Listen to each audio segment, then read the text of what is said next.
All right, I got a new video for y'all. Haven't done one in quite a while, and I'm usually not drawn to do a video or really get into it because it does take time and I put a lot of energy and focus into it.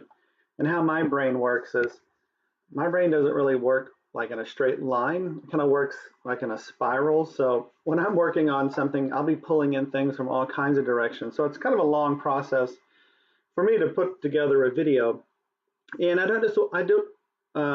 don't want to just regurgitate things that are already out there. There's so much information out there that gets repeated, and getting repeated information does help it change consciousness and shift reality for individuals.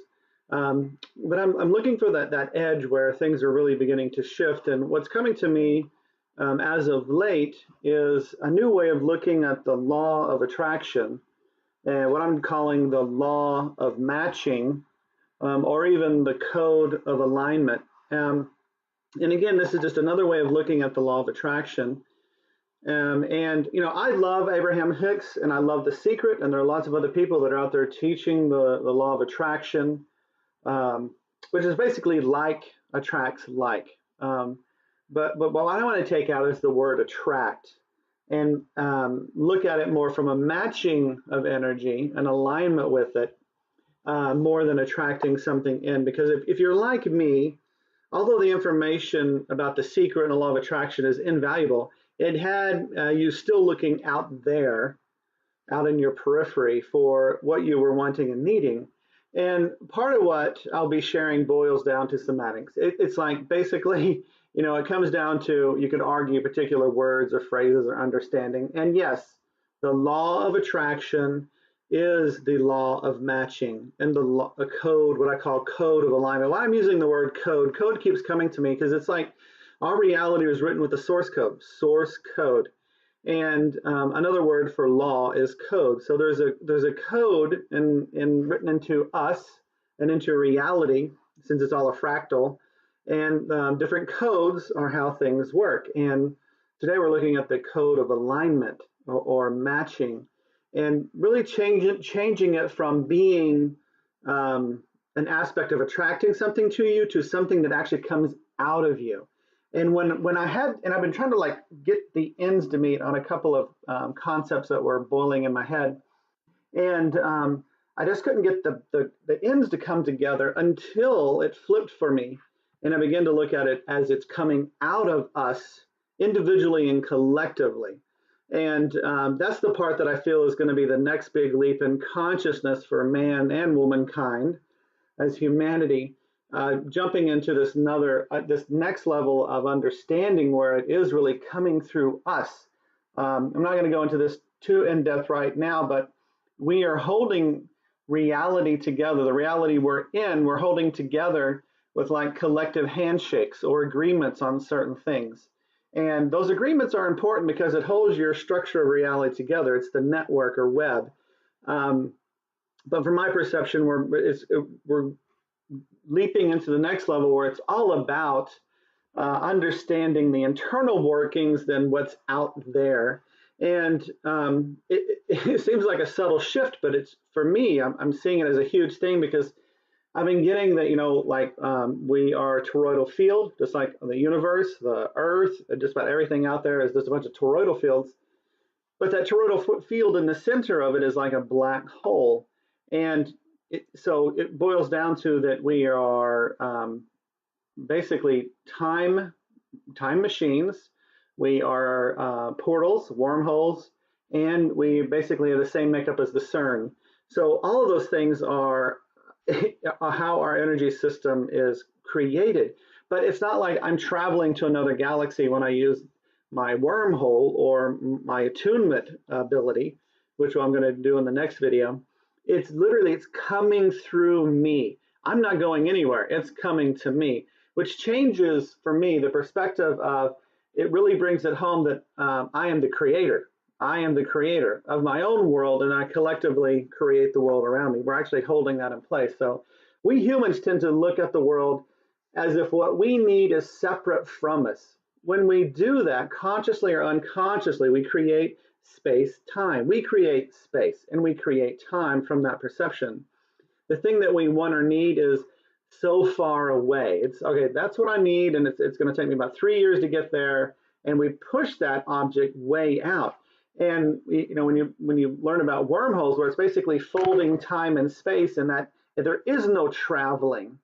It's like you're instantaneous there. It's not even going through the tube at all. It's like boom, it's there. We even go as far to assign how far something is away in your future, or what it might even take to get it. On top of that, there is a tendency to perceive there is something in the way of us getting what we need, like a barrier or a veil, and then we need a special key or special knowledge to open that door to the desire. So it's putting it outside of us and away from us. And I really believe that comes from the notion that we were kicked out of the Garden of Eden. And I personally believe that this feeling of separation is embedded in a lot of how we see the world.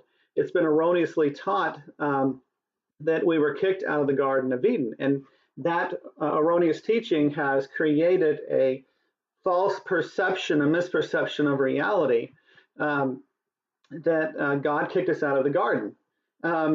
Like that could ever happen, because the planet is the entire garden. It wasn't that we ever got kicked out of the garden by God or some spiritual force.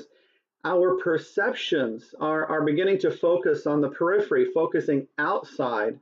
Those things led to us to fall out of the understanding or perception that we're living on this beautiful garden. We're living in it and on it. So it's a false perception of separation, and that's really the root of where a lot of our issues are. And I would go as far to say all of them. And really, what it comes down to is alignment and matching frequencies is when you really start to practice your creative abilities. So when we think that God is separate, this leads to that God can pretty much be anywhere out there, just not near us, and definitely not inside of us. And so that further feeds that perception of looking out there. We're looking out in our perceptions, our reality, and other relationships, or other belief systems, whatever it is. We're looking out there to find what is already inside of us. So this tendency to look outside instead of inside shows up in many different ways. For example, the star tetrahedron, which you see here on the right, upper right, also known as the Merkaba. Its shape comes from the heart of the matter, which is the octahedron. It is a platonic solid. It's that green object there in the middle. It's the octahedron. The octahedron is in the center of the star tetrahedron. The star tetrahedron is a stellated, which means there's point. You take points off of the facets or the faces of the octahedron, and you get the Merkaba, Star of David, or star tetrahedron. But the octahedron is the thing that you should really be focusing on, not necessarily the Merkaba. Everything in our periphery is a reflective to look inward. And we tend to, like I said, when we look out, we're always looking at the peripheral, but not the heart of the matter. In the heart of the matter, especially when it comes to something, and I'm just giving this as a simple example, is the heart of the matter is the octahedron.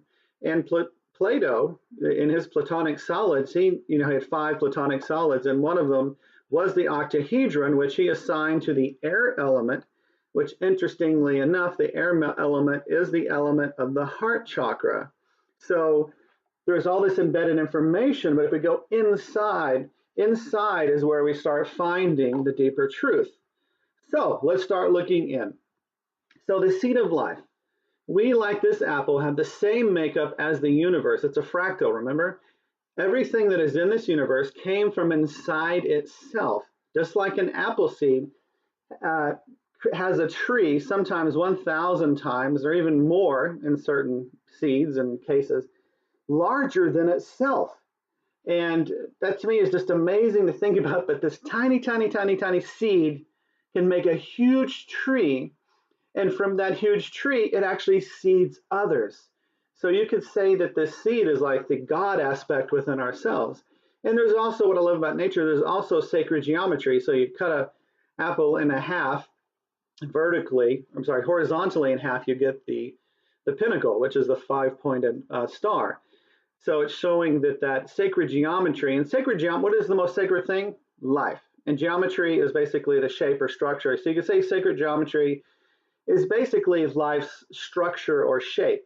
And it's in everything inside of us. And we're actually reflective of the five-pointed star ourselves. If you stand up with your arms and legs and head standing tall, that is that five-pointed energy again. And it repeats over and over. You have 5 fingers, 5 toes, and we can go on and on. But what I'm really getting at is looking inside to the seed of life. And each apple has the seeds of new trees, which are actually like new universes that will give birth to new apples and so on. And I kind of metaphysically geek out on certain things, but I mean, if you really look at that, it's amazing. It really is. And a female child is actually born with most of the eggs she will ever have, numbering in the hundreds of thousands.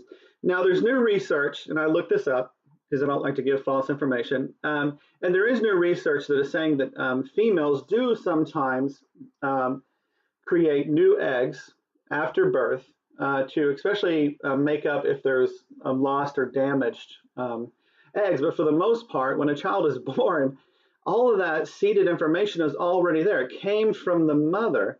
And just like that apple, we are those beings that are the fruit of the universe's planting its own seeds.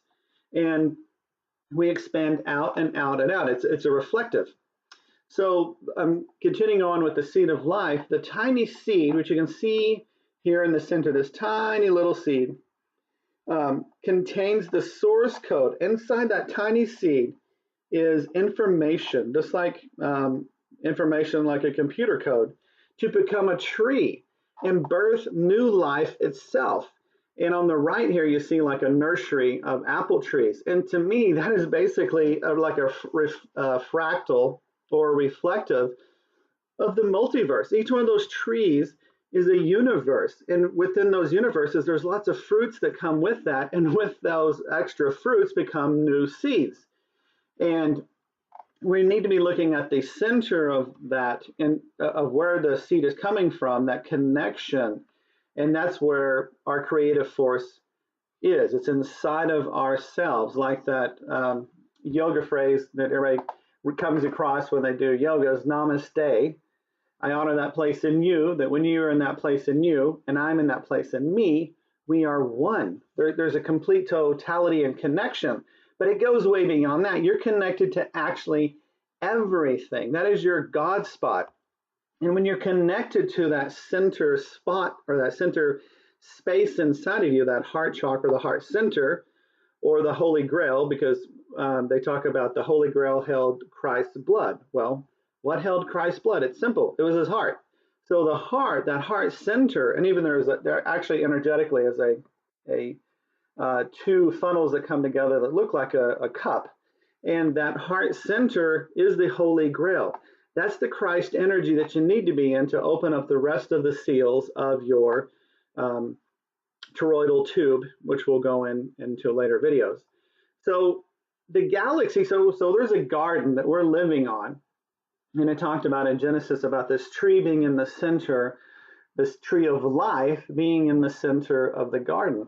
Well, to me, there's a fractal. So literally in the center of our galaxy, there's that tree of life that everything is springing from. And in the center of our galaxy, they hypothesize is like a black hole center, which is not like an absence of things. It is a potentiality. It's a womb that everything comes from. But we have the same makeup within ourselves. So it's not going out to the periphery and looking for what we need outside there. It is about bringing it through us. The universe that was created, it all came from that center space. It all gave birth to itself. Just like this apple seed creates a new tree, it drops seeds, and it goes on and on. The cycle continues as we have everything we need when we connect to the center of ourselves. And I believe that we're actually going and tuning in on different realities and different frequencies all the time based on where our heart energy is. So it's really important to be aware of the center. So everything comes from the seed, the center of us. And the seed of life is at the center of your very being. When you were born with the seed of God within you, So basically, you have this like the apple has the seed that will grow a new tree that came from the tree. We have these seeds within us that come from God's spirit, whatever you want to call that life-giving and sustaining force. And that God spot, that G spot, is at the center of your being. There's a Freemason symbol here. You see the G, and it's at the very center. They knew this information, and actually, this is a Merkaba shape because you have the compass and the square, and if you draw a line across, you put two lines going horizontal, you get a Merkaba. And that G spot, center spot, the God spot, is in the center. This is where you have access and broadcast God's creative potential seated in you.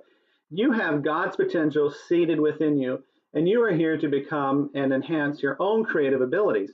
We are here to hone our creative potentiality to be freely building, to build and create reality and work together and individually to go beyond the limitations and the old programs that we've been looping through for so long. So the main point I'm getting to is about coming to the center. And I'm going to cover this in detail and show some pictures that actually get into the structure of that system, because that's changed for me as well. It's actually that potentiality, inertia in the center of our being, which is the Torah with the 7 seals, but it looks a little bit different and acts a little bit different than I perceived before, and now that's opening up for me. But one things I want to go over is frequency, and the frequency is the act of alignment with something, and again, you're bringing it through you. So what is your frequency? The thoughts and feelings you entertain or entrain, see how similar those words are, to the most. It's simple. What do you frequently think about? Your frequency is how often, how frequent you think or feel something is your frequency. And that's true of everyone. So your frequency, if your frequency matches a certain station, you pick that station up on your wave band, so to speak, and you broadcast it out. You become an extension of that station, which is like an information portal. So when you tune into something, it comes through you and out of you, and you become part of that. This is why it is so important to be very aware, consciously selective about what you are tuning into, because you become an extension of it. If you tap into negativity and you begin to repeat it and you begin to broadcast it out into reality, you're actually helping to create the very thing you don't want to, because we reap what we sow, and to broadcast means to sow by scattering. We're sowing our reality, what's going to show up in our reality, by what we broadcast out on a daily basis. And what the point I want to get here is that when you tune into a station and you begin to broadcast that station through your own being, that station was already there. It's coming through you. It wasn't something that you brought to you. It was already there in time and space. You just tuned into it. So I want to use this example because, again, I'm trying to show that it's not coming to you from out there. It is coming through you, through the center of your being and radiating out of you. And then it shows up in the peripheral of your energy field as reflectives. So there's a British phrase that talks about station in life. And your station in life includes like marital status, how many children you have, your religious beliefs. The station in life is basically how you fit into the environment or the social structure. And that station in life is exactly what you're tuned in from the inside. Now, there are things that are trying to affect you on the outside, but you can change your station in life at any time by choosing what you tune into, not letting reality tune you into something specific. You change the station and you bring in a new reality, not only for yourself, but when you bring in a new reality for yourself that is more freeing and expansive, you give other people permission to do the same thing. So you didn't attract a station to you. The station was already there. I could put a radio, little bitty transistor radio right here on this desk that I'm sitting at, and I could tune into multiple stations. That means that that frequency is already floating through the ethers. I don't necessarily see it, but it's there and I can tune into it. And that's like Wi-Fi. Your Wi-Fi is the Wi-Fo things show up in your life. It's what you're tuned into. What's happening is coming through you. And that's the big thing. Moving from, if anything from this video I want you to get is changing the perception of something's coming out there to you, to it coming in and through you. Not coming to you, but in you and through you. You bring it into the world. Just like somebody that has a great idea or an invention, they bring that in, they tune into it. They think about something, they expand their mind, they concentrate on it, whether it's in a mathematical equation or some type of computer or something like that. It's an internal tuning, and they bring it through them. It just doesn't show up out in the environment. They bring it through them and manifest it. So round and round. Focused out there, we look at the swirling toroidal field around us, and we miss the core or heart of the matter, and I mean physical matter. The field is the radiation of our station.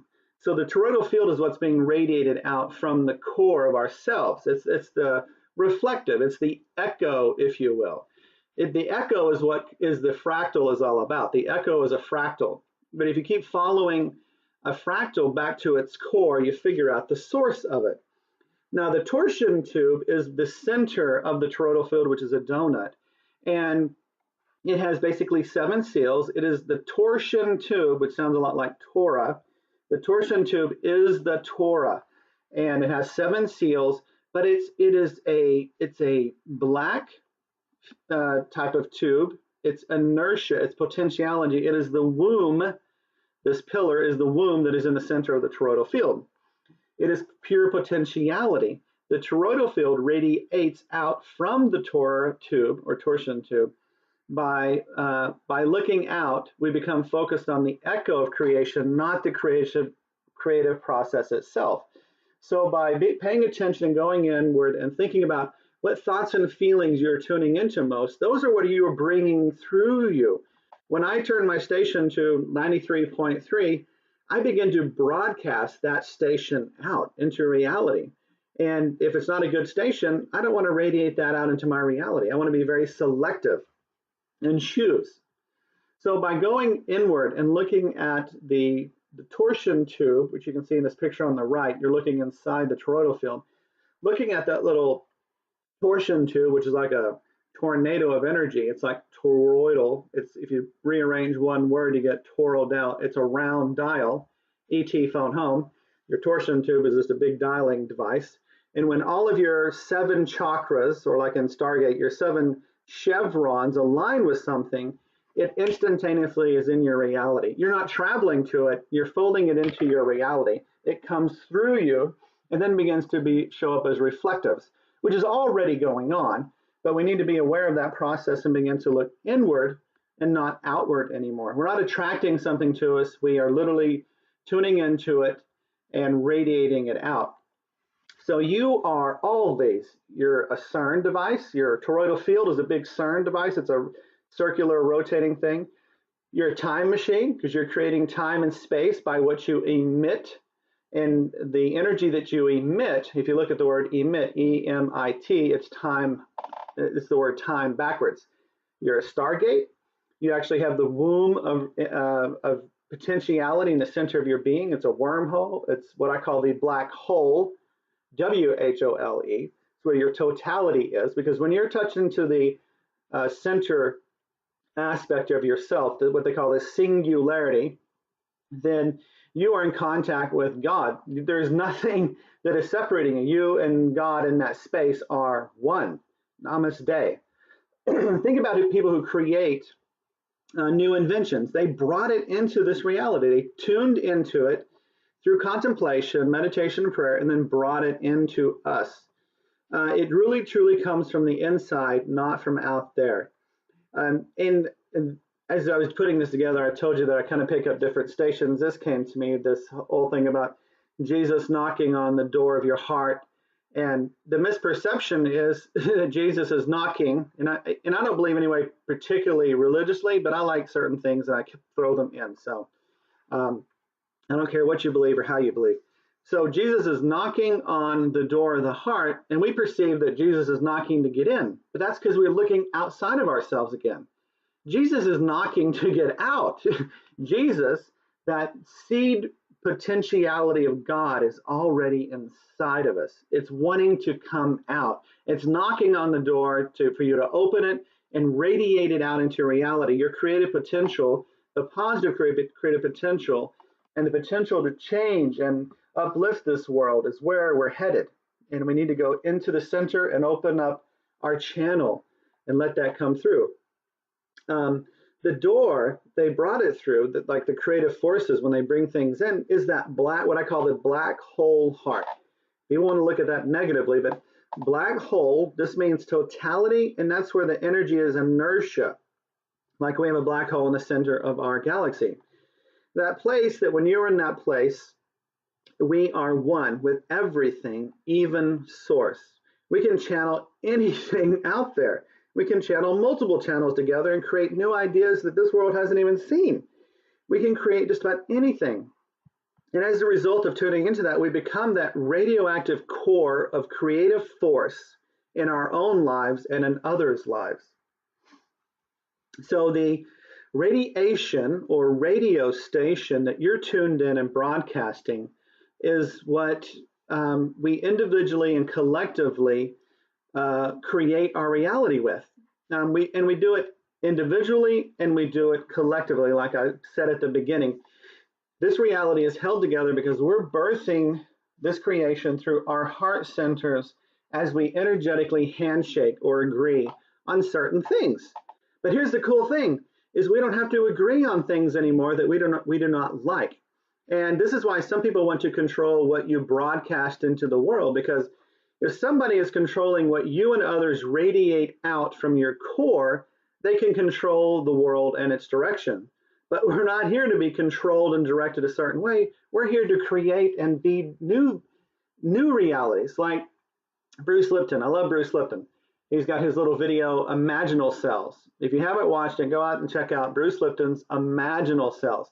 We're here to imagine a new reality beyond the limitations that we have been living in. But there are other people that want to keep us in that certain parameter.